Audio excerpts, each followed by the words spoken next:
Hey, CLC family. We are here with our sermon Q&A, and we're switching roles today a little bit. Yes. Great sermon by you this past week on a great passage, Yeah. but one you made really applicable. Yeah, appreciate it. I tried. Yeah. So, you want to give a summary? I'm going to give you 2 minutes to give us a summary of Yes. everything you said. Yes, and you'll notice my voice is a little hoarse today, which is why we postponed the podcast. So I'm drinking some tea to help a little bit. But yeah, 2 minute summary. God has done a new work. God has done something beautiful in Jesus. He's made a way for everyone to access Him, not by our own works, but by the grace of God. However, and so that kind of creates a way into salvation that we will experience in fullness when we enter eternity. However, we don't have to wait until we die to experience the great work of Christ. In fact, God is very much concerned about doing something in our lives today. And I think a lot of times in Christianity, we're like, hey, I'm a Christian. Now just have to wait till I die. That's totally not it. That's important, but God is so much more than that. And God's wanting to actually bring restoration and redemption in our lives today. And so we see Paul use this verbiage in Ephesians to say, you are new humans. You are a new humanity, new creation, not just then, but right now. And that new humanity is trying to that gospel is trying to touch every corner of our lives. And I've said this on Sunday, and I mean it. If there are areas of our life that are unaffected by the gospel or untouched or unredeemed or unrestored, I would question whether or not we are getting this real gospel of Jesus just totally restoring everything. And so we're new humanity. Paul details that in this weekend's passage in Ephesians 6 in our relationship with parents and kids. He says, kids, obey. And a lot of times the teaching ends there. Like, yeah, kids, you just have to obey. But no, Paul is actually creating equality between kids and parents, because back then parents could really rule, especially dads. It's socially acceptable for them to rule really harshly.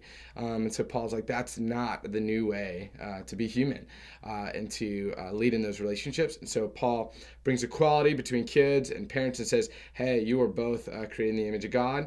Let's treat kids like they are.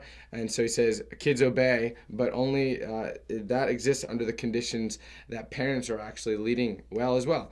And so what that looks like is, says, don't exasperate your kids. Don't get them angry because of your own unruly rage, your own untethered frustration.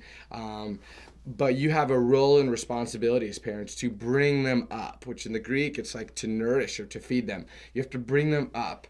And in doing so, you do that with the instruction and admonishment of the Lord. And so you give them teaching. I'm a little over. But essentially, yeah, new way to be human. If the gospel is good news, it's touching everything, even our relationships with our kids, and it's redeeming that. And so it's a beautiful picture. I don't see why anyone would be opposed to that. It's a really cool thing that Paul is kind of writing about. So, yeah. All right. I exceeded the under time three. there. Yeah. So I'm using, modern technology, Christian, a little behind the times. As Ironically, the type guy. behind the times. Using the analog there. Yeah. So great summary. Great summary. Shall we dig into questions? Because you did get quite a few. Yes.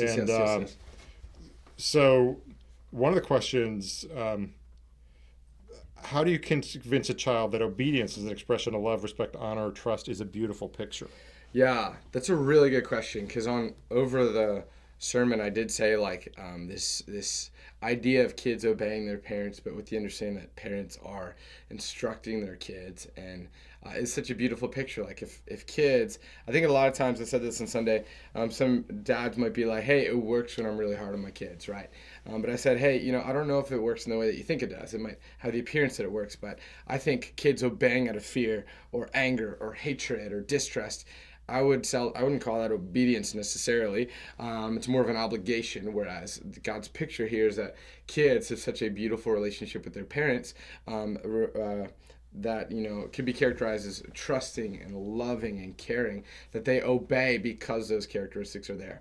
And so the question's kind of in regards to, like, how do we show our kids that actually their obedience is meant to be a beautiful picture, and our parenting of them is meant to be a beautiful picture. And I did take some notes because it's such a good question, so I'm going to refer to some of those. But I think communication is like a big thing. I think a lot of times what happens nowadays, in my understanding with teenagers, is that teenagers are learning to communicate, especially as they're developing cognitively and socially. But I think sometimes we expect them to communicate like adults would, and that's not terribly helpful. And so the image that I have in my mind, it's like we're trying to build a relationship with another country. If and you build a bridge between your country and that country, what you can expect is that country speaks a different language. They have different cultures, different values, different social norms, right? And if we are wanting to build a bridge with them, then it would be our responsibility to kind of cross that bridge and get to know their world a bit, so that we can better understand them, care for them, and serve them. So that metaphor applied to teenagers. They speak a different language, have different values, different social norms, like all these things. And if we want to really communicate effectively with them, there's some sacrifice on our end that I think is necessary. And so we build the bridge, we cross over and say, hey, teach me about like what you guys value, like help me understand, because not a lot of times, in some cases maybe some parents aren't having those conversations. And so trying to build that communication is a huge thing, and understand how they communicate a little bit. So it's just really important. So the second thing is, we show them, right? I think it's harder to try and convince someone through words, than it is to just show them with our lives, right? And so if I want them to see that this could be a beautiful thing, then like this arrangement that Paul is writing about, then we try and model that to them. So for example, if we want to create a household that's so loving that when a kid fails, they're not afraid to come home to tell dad, but they actually are like, I need to tell my dad because I need him to know this. And so then the dad's got to respond in a way that's not like exasperating, like Paul writes about, where it's just anger and frustration that really does very little good except give dad an outlet to be angry. And anger's not a bad thing, by the way. I talk about that in the sermon on Sunday. But we got to create a space where they have that nourishment, that safety to come approach us about difficult things, and then we show them grace and compassion, and then still follow that up with good instruction and admonishment in a new way. I talked about on Sunday, Paul has even said the way you discipline kids, you're allowed to discipline them. We need to. That's kind of part of the process. However, even that has to look different. It can't be just an expression of your anger so you have an outlet, but rather it's something more beautiful, like, hey, I want you to learn and grow. And so we have to have some parameters and some discipline here. And so we show them all the time. We're going to get it wrong, and that's okay. Another thing that I think is important, if we want them to see these beautiful pictures, we let them fail. We talk about this sometimes in youth ministry and kind of in our CLC parents class. Failure is such a good teacher that I think a lot of times, and I'm sure I'll be the same way, we want to protect our kids from. And so I think if we create spaces or let them kind of experience failure to some degree. For example, if I shared a story about my dad, like with gasoline on Sunday. If I failed in that case, I would have like burned my hands off, which wouldn't have been a good experiment to fail in. But let's just say, there's like a relationship situation or something where our kids are, we give them instructions, say, hey, in my experience, I would strongly recommend you do this because A, B, and C, right? And they're like, you don't know what you're talking about. No, wrong, whatever. And then they go do their own thing. And then, per your expectations, maybe they fail in that situation and the consequences aren't like detrimental. Then they might come back to you, if there's a trusting relationship, open communication, say, hey, you were right. Like, I really appreciate you looking out for me. I'm learning that maybe you know more than I think you know. And so I'm going to listen to you maybe next time. So letting them fail is a good kind of experiment in that as well. And then the last thing I wrote, which is probably the hardest thing, is anticipating the autonomy. So kids are, when they get older, experimenting with being individuals, and kind of that's what we want, right? We don't want them to be dependent on us well into their 20s or something like that, right? And so they're going to be experimenting with their autonomy, which means there's going to be some room for failure and growing and learning, but we have to anticipate that. So they're going to push back a little bit, which is, I'm sure it's heartbreaking. Right now my girls like smile when I walk in the room, right? I'm sure when they're older one day, that's not going to be the same case. And so our kids are they're growing into young adults. They're going to be practicing autonomy, experimenting with what that means to be independent of their parents. And so what we always tell parents in our CLC parents class is, man, what if you could make an arrangement somehow of one other adult that you trust to pour into the life of your teenager or your young adult? How many other adults could your teenager name that cares for them. And so if there's another adult in your life, because it's funny, sometimes kids will listen to other adults instead of their own parents. But if you know another adult who's, you could say, hey, can you support my kid in this, or champion him, or even check in? That can be another really good touch point of them being kind of supported, even as they're experiencing their autonomy from you. So all of those collectively, it's a really hard question to answer. It's a really good question, but I think those things collectively, it's not more of a check here, check here, check here, and they're going to understand that it's a beautiful arrangement. But I think it's a myriad of showing them and letting them experience failure. And then, of course, every kid's different, so it's going to look different for them. But I don't know. That's a lot. Anything to add there? Or Yeah, I mean, I just always think the goal is actually to shepherd the child's heart. So it's like they say, a person persuaded against their will is of the same opinion still, and so it's, you really want to, but there definitely are those times where it's like obedience. When your girls are about 2 and they're running around with forks to stick them in, outlets. Yes. You don't need to explain, but I do think, as they get to be 11, 12, 13, and there are restrictions, you want to engage them and you want to persuade them, or at least make them feel that it's reasonable. Yeah. So I think that's part of what is not exasperating. They feel like they have some agency, Yeah. And great. even processing that with them too, like having a dialogue, because sometimes growing up, it's like, this is going to happen because I told you so. But as they get older and they actually start to think more critically and can actually ask questions and push back, engage that. Like, let them do that, even if we're still saying, hey, I see your point, but, I think Dad is still right in this situation, and this is why we're going to give you this instruction. So, really good stuff. Yeah, so you made the point, that children are addressed directly, so they're assumed, to be right there, which is very radical. Yeah. But we have a question, how does this apply to someone without kids, someone who isn't a parent? Yeah. It was a really good question that I got right after the sermon. And it's funny, the night before, whenever you're prepping a sermon, you could literally be working on it till minutes before and still feel like you're not done. And so that Saturday night, I was just kind of finishing up, kind of practicing some parts of it. And then I thought to myself, holy cow, this is nothing to say about any of our other relationships, because there are people in this space who aren't parents, who don't have kids, right? And so I was like, oh man, I kind of a weak spot that I missed there. But I think there's some values to kind of uncover in this too, right? Because it's a new humanity that we're participating in, which means it doesn't apply just to parents and kids, but just really all of our relationships. And so I was trying to think of other areas in our life where there's might be a power dynamic situation where what would it look like for the gospel to even touch that. So if you are an employer at a organization or a business, how could this reflect in your leading of teams as well? Maybe not exasperating your staff, but it's just trying to have very and obviously I don't run a business, so I don't know I don't know the ins and outs and all that stuff, but all that to say this should even redeem some of our relationships as leaders in any business or organization. How are we instructing them and guiding them and trying to kind of build them up without tearing them down for the sake of it? Especially it's easier, I don't know if it's easier, maybe it's easier with kids, that's why Paul's writing about it, but I think sometimes whenever there's kind of we have a leadership responsibility, kind of a higher platform, it's easy to kind of let that live itself out in how we treat people as I'm higher or something like that. So I think it should influence even those relationships and conversations that we have with people in our workplaces.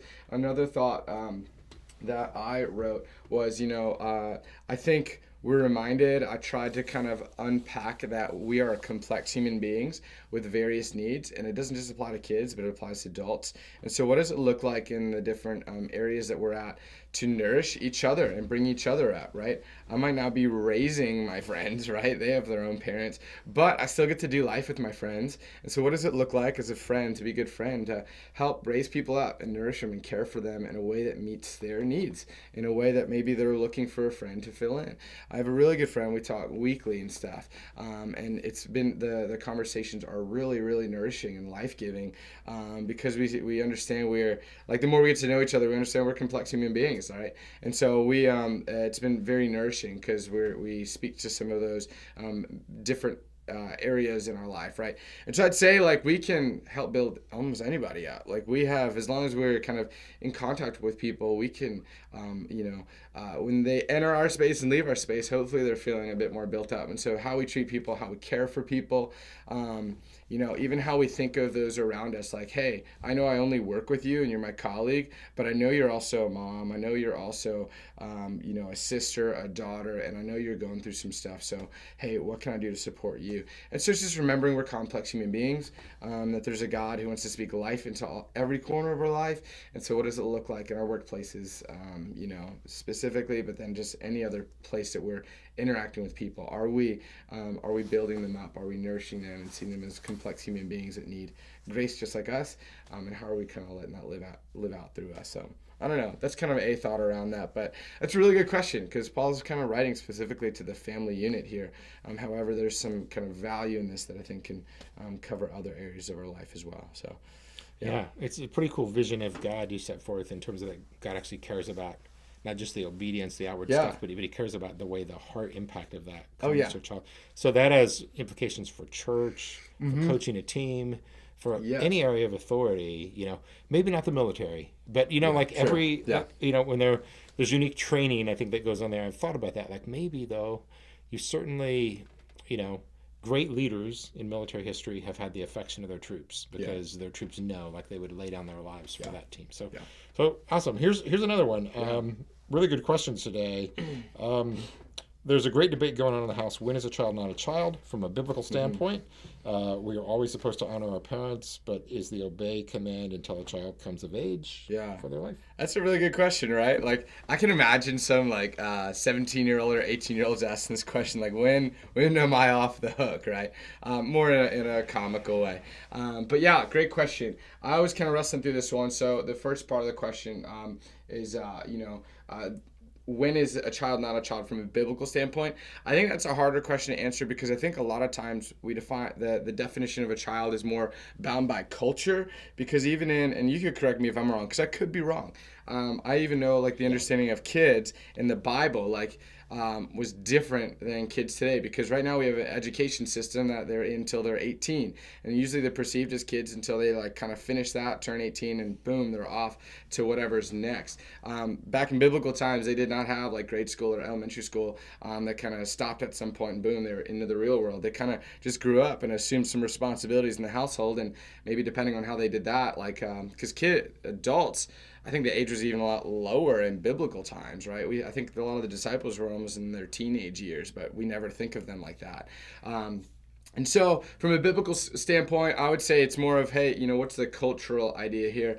But even then, I think there's some nuance to that, which I could have probably provided a bit more clarity to on Sunday. Because I thought of the word, obey is to listen attentively with hopefully the intent to follow, right? And so the hope is that kids are always, if there's that trust, that loving relationship, there's always some space for them to be like, I'm really curious of what my parents may have to say about this.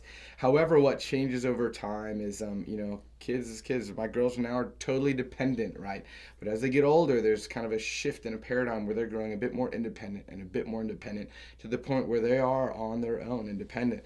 And so what does it look like to listen attentively through those life stages? And I actually remembered a resource that I thought was super helpful that I'll share real quick. It's kind of a paradigm or a way to think about that. And I'll even mention here, I don't think age is the number, or the age is the qualifying factor or the thing we look to. I think a lot of times it depends on where our kids are at and kind of their maturity level. So let me go over this kind of paradigm, this tool that's helpful, and then kind of revisit one other thing. There's a book called Growing With. It is by the Fuller Youth Institute, and they talk about what does it look like to grow with our kids, because our kids are changing, and so the way we're teaching them is also changing as they're growing. And so they came out with this really helpful paradigm that I thought was really cool, and I think it should guide everything we do with teenagers. But they gave 3 different phases of maybe our interactive relationship with our kids in terms of bringing them up. The first stage is what they call the student-teacher phase. And this is when, we are leading them. They're behind us, following us. We're giving them instruction, giving them kind of homework. We are giving them basically their full instruction, to which they hopefully receive that. We are teaching them and they are the student. That's kind of the first idea. Right now, my girls aren't learning a ton, but in the next couple of years, as they're learning to speak and walk, it's a teacher-student. I'm trying to teach them and they are simply responding. That's the first thing. Now, as kids get older and they grow into more autonomy and independence, that relationship might change as they mature. And the next example or kind of metaphor they gave was a guide and an explorer. Now, what it looks like, imagine you're going on a hike. I might be the guide, but the explorer's right next to me. They're no longer like right behind me, but they're kind of right next to me. We're journeying together. I know the terrain pretty well. They might not, but they have more responsibility. I'm not going to carry their bag for them. They're responsible for carrying their bag. They can also venture down a path, and I might say, hey, I know down that path there's some thorns. You're more than welcome to check it out, but be aware, right? So they have a bit more decision-making and autonomy. They're probably going to fail a little bit because they might go down a path and say, yeah, that wasn't the greatest idea. Let me go back to the guide, right? And so that's kind of this weird phase of they're learning what independence is like. They're learning kind of how to lean into those areas. And, I'm still giving instruction. The hope is that they trust me enough to listen to that instruction, to listen attentively, right? And so I'm kind of still giving that. But it might not be with the expectation that, if you don't do this, I'll be mad, right? And so there's that kind of relationship. And that I kind of characterize that as like maybe high school years, late high school years as well, as students are really developing into their autonomy and growing cognitively and socially. And then the last thing is kind of this idea of like in our culture, when they launch into young adulthood, the relationship, what it looks like is what the book calls focuser and resourcer. Our kids are focusing on what they're going to do in this next stage of life, and we are resourcing them. And so what this looks like is our kid is now in front. They are kind of doing their own thing, and we are here cheering them on, championing them. And our role is to kind of resource them along the way. Because if you have an 18 or 19-year-old kid, you might tell them what to do, but they're like, hey, I'm not a kid anymore. And so they might not just obey, right? They're not under our household. However, hopefully there's a trusting relationship there where you say, hey, I've been in this situation. If I could offer some advice, this is what it would be. And then they would kind of, hopefully, and they trust you and they're like, hey, I appreciate that intel. Let me lean into that. But the relationship changes, and I think our instruction stays the same, or our instruction kind of stays the same a bit. However, the way they respond to it as they're growing into independent human beings will change. And I think it's still obedience along the way, so long as, again, it's built on the foundation of trust, love, and respect, right? But, and these are just paradigms, right? People are much more complex than I'm making them to be in this. But I think our role is to continue to be the teacher, to be the guide, and the resourcer. That our role is going to change a bit. And hopefully, if it's built on trust and respect and love, they will receive any instruction that we have, even though, like, a 20-year-old child may not be expected to respond in the same way that my eventual 5-year-old daughters will be expected to respond. So, yeah, and again, that's not contingent on age. I know some really young students who are probably more in the focus or resourcer stage because they're very mature and growing. But then I know some older kids. I know some adults who are still like at the lower level stages too. So not totally black and white. There's some gray there. But if that could answer any clarity about what that process looks like, that's what I might offer. It's a long-winded way to say it, but that one got me wrestling a lot. I don't know. Any thoughts? Yeah, well, I just think one handicap I think we have is we don't have a culture where the passageway to adulthood is really clear. That's true. Yeah. I think I've seen, and I think one of the things we attempted to do was kind of be more self-conscious about that. Yeah. And with the privilege and the whole idea that, hey, we are going to allow you to make decisions in which you may make some choices that put risk in the whole equation and all that. So, but that's white knuckle parenting. Yeah. Where you have to trust God and trust your kids to God. Because, I made those kind of choices also. Yeah. Right. And they're learning experiences. Yeah. So I made some really bad decisions and against my parents' instruction. And I was like, they were right. They had that down and I got it wrong. But sometimes that's where the lesson or the admonishment and the consequences come about too, as they're older. Because, you don't see a lot of parents grounding their 23-year-old. Maybe unless the 23-year-old still lives in the house, but I don't know. But so it changes over time, and I think we have to just be so aware about where they're at developmentally, and let our instruction and guidance kind of accommodate for that, so that the ultimate goal is that they are growing into just who God is calling them to be, that they're growing into their own new humanity, and that they're growing in love and faith of Jesus. And so the end goal is not just to discipline for discipline's sake, but it's, hey, how are you being shaped and formed, and how are you learning? It's very convoluted, especially because every kid is so different. And so that's why attention and sensitivity and presence is such a huge thing. So, yeah. There's a phrase in Proverbs with the instruction to fathers to son, where the father says, "My son, give me your heart." And just like the whole idea of connecting with that child, and maybe Proverbs is the closest we get to intergenerational instruction. A manual for youth, but great answers, and you get to live that. Everybody gets to give you their teens, and they say, "Christian, you do it. You make them great." And very hard to do in a couple hours a week, but it's such a gift, and I got to give a lot of credit to our students. They're awesome, and they've been very gracious to teach me a lot of this stuff too. So let me just throw this out at you. I mean, we've not talked about this before, but I have known parents who were maybe authoritarian, and they really needed that exhortation and not exasperate, right? But I think it's been more common in my experience to know parents who just like totally take the hands off all guidance. Is that what would you say to that? There was I heard there's two phrases. I heard there's a helicopter parents, they're like really like strict and kind of like over everything. But now I hear the new term in the last few years is lawnmower parents, where the lawnmower parents are like, I just want my kid to like enjoy life, and obviously we all do. That's not a bad thing, but they will kind of like go the opposite side of the pendulum real quick and be so hands off and maybe not as present, and and so the idea is like, they're, instead of you cutting the grass, I'll cut the grass, right? And so they're lawnmower parents. They kind of assume any risk or any like hardship that a kid might experience, right? If their teacher writes home and says, hey, your kid's struggling in this, like they failed this, or their discipline issue, they may not go to the kid and say, what's going on? They'll go to the teacher and say, hey, I think you have it wrong.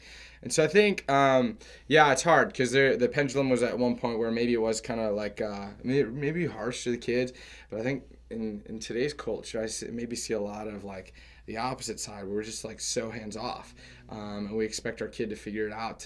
That's why we go to just drop them off at church. That's why they got their phones, they can Google everything, and so that's not a great model for like a new paradigm. Instead of exasperating, because the picture that Paul's painting is we're still very much involved.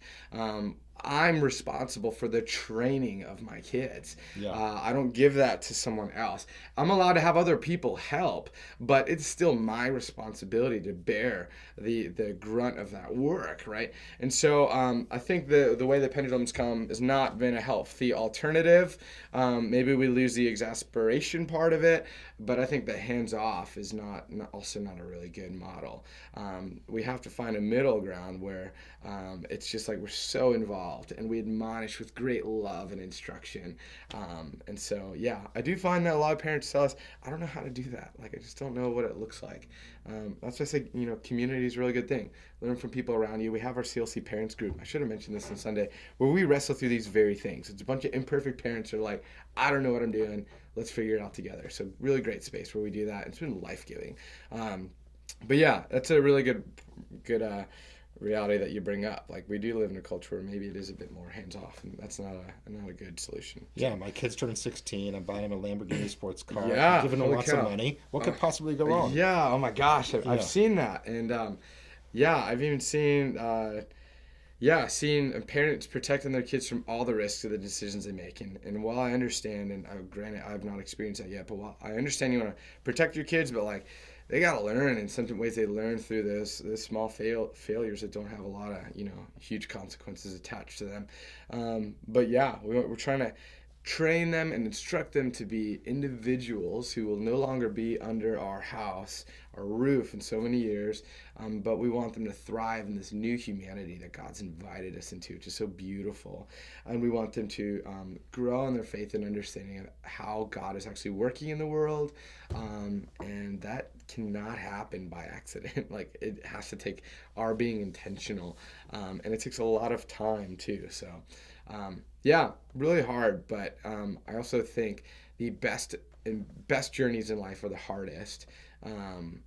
And just take the most work. I was gonna use this in Sunday too. Like, when Michelangelo did all his beautiful artwork, right? He could have like sped it up, but it would have lost so much beauty and quality. And I think that's the same in our own relationships, right? It just takes so much time and effort and resources to be hands-on. But when we do, like, something beautiful is produced by that. So, yeah. Awesome. Yeah. Yeah. Great thoughts. Yeah. It makes me, encouraged that if I've ever been exasperated by God, it's not his fault. It's my fault. Yeah. He doesn't operate that way. Yeah. And I just think, like, also I have to ask myself the question as a parent: am I obeying God? Yeah. Yeah. Like, do I have the courage to lean into a text? And that's, I think, for us who preach the word, that is always like, where am I obeying God? Where am I surrendering up my will to His wisdom? Yeah. And moving forward. And I want my kids to see that and to see some of the struggle I have with that too. Yeah. It's a sermon we preach to ourselves. Every sermon I preach, I'm like, this is for me. I need this. So, yeah. Awesome. Yeah. Great. I'm really grateful for the team here at CLC, though, and your leadership at CLC. Appreciate it. Influencing our teens, but also having a heart for parents. Yeah. Yeah. And realizing that we can't just create a cul-de-sac where we take care of teens. Yeah. We're concerned about the whole family. Yeah. It takes a village. It really does. And especially because we only have the kids for 2-3 hours a week, and you can't really get much done in that time. It goes so fast. You get some good stuff done, but that's why parents, you guys have a great responsibility. So, yeah. Yeah, I feel like there's just really good leadership on your part, and there's a good team around them, and some of the teens as I've gotten to know them, it's really fun to be around them. Yeah, they're great. So, I love teens. They're so good. Yeah, I do they're too. crazy, but yeah, they're awesome. We loved our kids' teen years, and I love our kids now, and I think that's part of the whole picture of beauty is to just make that heart connection and love your teens according to who they are. Yeah, yeah, amen. Yeah, appreciate that. So awesome. Yeah, I guess thanks for joining us. Yeah. Anything else at all? I mean, we have Belle in the studio, but Belle is a beautiful, do you hear her snoring dog. right now? I do. My dog's in the studio. If she weren't snoring, I'd try and pick her up. I don't Beautiful know if dog, wake though. her up. I could wake her up. But I don't know. Maybe tune in next time. We might have another dog here. I think that'd be great. We'll just start bringing our dogs to the podcast. We should. That'd be great. Well, hey, we appreciate you guys tuning in. Great sermon in store for this Sunday. So be sure to show up. And I guess we'll see you on Sunday. Awesome. All right. Great. All right. Take care, y'all.